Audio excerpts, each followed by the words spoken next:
Жаңаөзендегі оқиға бұрын соңды тарихымызда болмаған дейді зиялы қауым. Еліміздің беткес тұр азаматтары барша халықты бірлікке, ынтымаққа, сабырлыққа шақырып отыр. Мен маңғыстаулықтардың бастан кешкен талай қиындықтардың ортасында болдым. Bir кезде Жаңаөзен оқиғасы болды.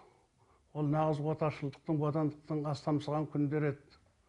Ол кезде халықтың бойын кернеген ашу ызаны мен түсінетін едім.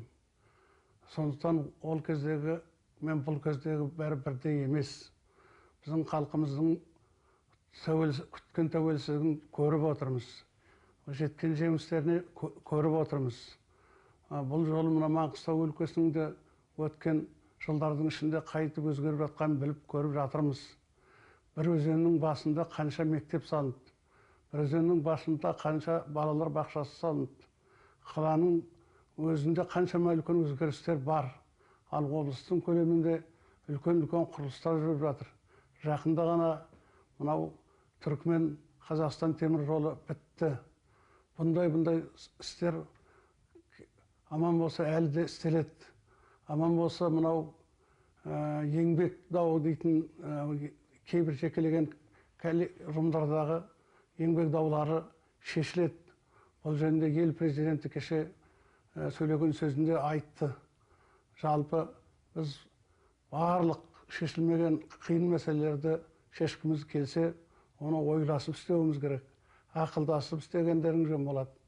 Бұны заңға сыйымды, заңның ауқымында ғана шешкен дұрыс болады.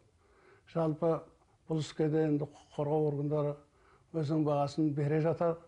Дегенмен халықтың шырқын бұзбай, барлығы да мынау абыройлы іске, ақжүзді іске тез бұрылады ғой деп ойлаймын. Бүкіл халық мерекелеп жатқан кезінде өзінің тәуелсіздігінен шыққаны ол ұят болды.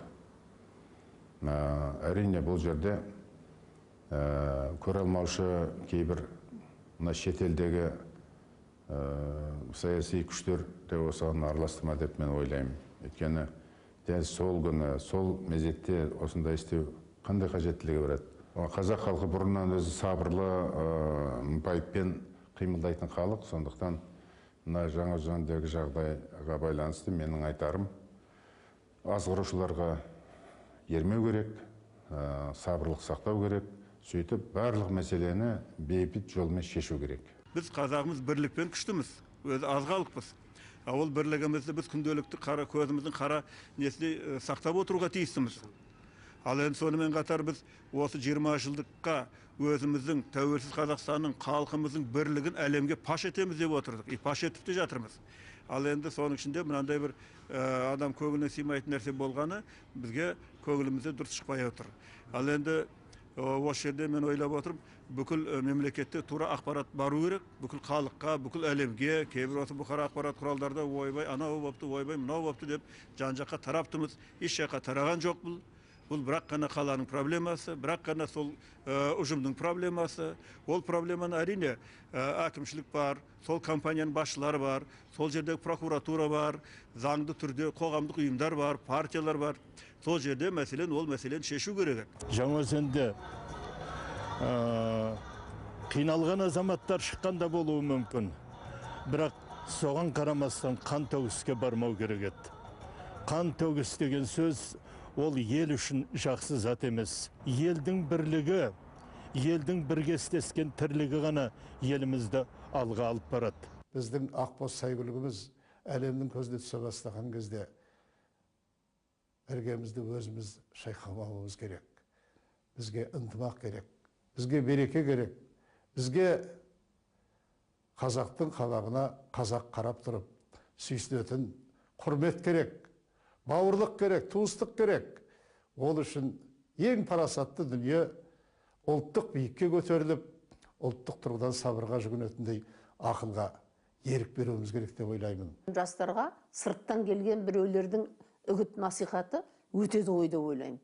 Әйтпесе бұндай ойран, бұндай бүлік, қан төгіске бару, кішкентай шағын ғана қалада қазақтар жиналып бірін-бірі өлтіру деген бұл не масқара? Ешқандай қазақтың тарихында мұндай болып көрген жоқ. Мына негізі бізді түртіп отқан шеттенбе деп өзіміз есептейміз. Дегенмен қазақ халқы қашанда болса да сабырлы халық болған, қашанда болса да ақылды халық болған, қашанда болса да қазақ халқы бірін-біріне қол көтеріп осындай жамандық жасамаған. Соны біз қашанда болса да есімізде сақтап отыруымыз керек. Қашанда болса да шыдамды болуымыз керек, татулығымызды нығайтуымыз керек.